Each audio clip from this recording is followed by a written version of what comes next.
தேவனுக்கு ஸ்தோத்திரம் உண்டாவதாக.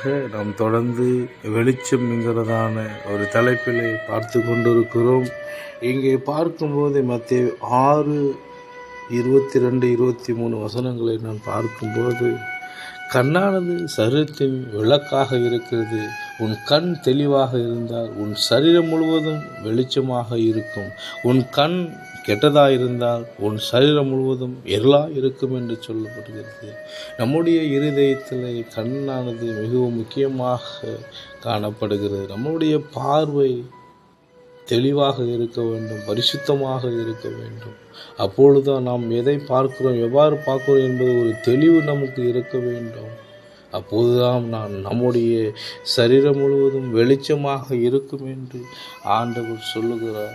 இங்கே பார்க்கும்போது ஆண்டவராக இயேசு கிறிஸ்து எனக்குள் இருந்த இருளை அகற்றி வெளிச்சமாக வைத்திருக்கிறார். அநேகர் வெளிச்சமாக இருப்பதற்கு ஆண்டவர் ஒரு எச்சரிப்பை கொடுக்கிறார். நீங்கள் நாளும் ஒளியோடு பிறக்கவில்லை, முற்காலத்திலே அந்தகாரமாக இருந்தீர்கள், இப்பொழுது கர்த்தருக்குள் வெளிச்சமாக இருக்கிறீங்க, நீங்கள் வெளிச்சத்தின் பிள்ளைகளாக நடந்து கொள்ளுங்கள் என்று சொல்லப்படுகிறது.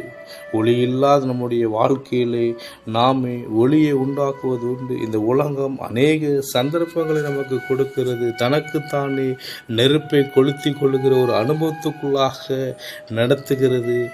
மனிதன் இருளை வாழும்போது எப்படியாவது வெளிச்சத்தை காண வேண்டும் என்று சொல்லி விரும்புகிறான். தானும் தன்னுடைய குடும்பத்தும் அதிலே நடத்தி செல்ல வேண்டும் என்பதற்காக பிரயாசப்படுகிறான். இங்கே ஆதாம் ஏவாளை பார்க்கும்போது தேவன் மகிமையின் சாயலை கொடுத்திருந்தார்.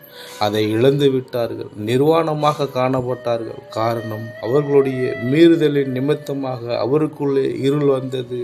நாம் எச்சரிக்கையாக இருக்க வேண்டும். இருளுக்கும் வெளிச்சத்திற்கும் வித்தியாசத்தை ஆண்டவர் உண்டு பண்ணுகிறார். இருளை வாழக்கூடிய தேல், பூரான், கரப்பான், ஆந்தை இவைகளுடைய குணாதிசயத்தை பார்க்கும் போது மிகவும் வேறுபட்டதாகவும் மோசமானதாகவும் காணப்படுது. அதுபோலவே இருள் மனிதனுக்கும் அப்படியாப்பட்ட குணாதிசயங்கள் இருக்கிறது என்று இங்கு வெளிப்படுத்தி காட்டுகிறது.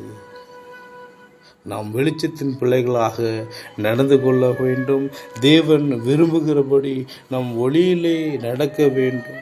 அந்தகாரத்தில் இருந்தோம், கர்த்தருக்குள் இப்போ வெளிச்சமாக இருக்கிறோம். அந்த வெளிச்சத்தின் பிள்ளைகளாக நாம் நடந்து கொள்ள வேண்டும். இதைதான் ஆண்டவர் நம்மிடம் எதிர்பார்க்கிறார். நமக்குள்ளே இருக்கிற வெளிச்சம் இருளாகாதபடி நாம் எச்சரிக்கையாக இருக்க வேண்டும் என்பதை அவர் நமக்கு ஒரு எச்சரிப்பை கொடுக்கிறார். நாம் கவனமாக இருக்க வேண்டும். ஆமென்.